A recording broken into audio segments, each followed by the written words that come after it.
Monsieur le Président, Madame la Ministre, Monsieur le rapporteur, mes chers collègues, nous sommes amenés cet après-midi à nous prononcer en première lecture sur le projet de loi ratifiant les ordonnances relatives à la partie législative du livre 7 du Code monétaire et financier et portant diverses dispositions relatives à l'outre-mer, examiné suivant la procédure de législation en commission prévue par notre règlement.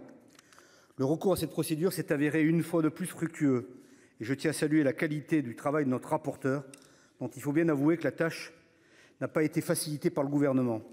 En tant que parlementaires, nous ne pouvons pas nous satisfaire d'un délai d'examen aussi bref, à plus forte raison lorsque celui-ci empiète sur la suspension de nos travaux. Nous nous permettons d'insister sur ce point, car ce n'est pas la première fois que le travail du Parlement se trouve ainsi entravé.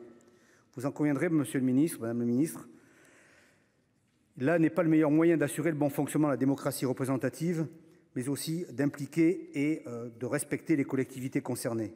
J'en viens maintenant au fond du texte, essentiellement technique, mais néanmoins assez touffu, dont la plupart des dispositions ne soulèvent pas de difficultés particulières.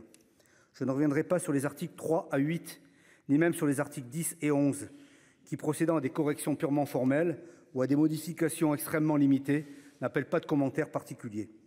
Les articles 1er et 2 sont en revanche plus substantiels. L'article 1er, cela a été rappelé par les orateurs précédents, procède à la ratification de 3 ordonnances.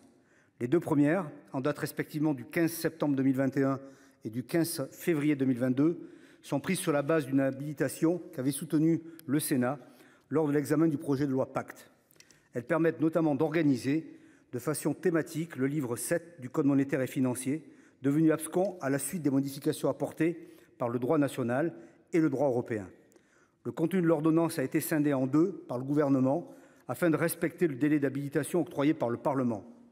Ce travail de recodification fut certes long et fastidieux, mais il se révèle néanmoins utile en ce qu'il offre aujourd'hui davantage de clarté et une meilleure lisibilité au droit applicable aux collectivités du Pacifique.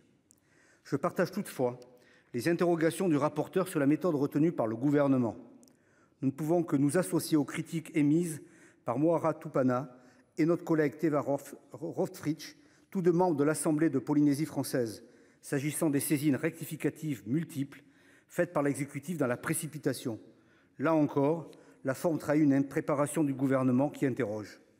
La troisième et dernière ordonnance ratifiée par l'article 1er, en date du 14 septembre 2022, a trait au financement participatif. Il est ici question de prolonger le délai de transition laissé à l'ensemble des acteurs du secteur, au-delà donc des seules collectivités ultramarines. Saluons là la prolongation de 2 ans, à l'initiative du rapporteur, de l'expérimentation visant à ouvrir le financement participatif obligataire aux collectivités territoriales.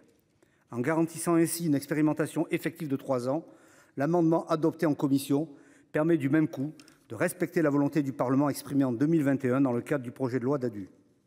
Enfin, je me contenterai de mentionner l'article 2, bienvenu lui aussi, puisqu'il rend expressément applicable aux collectivités du Pacifique les modifications de certains articles du Code monétaire et financier intervenus postérieurement à la publication des ordonnances.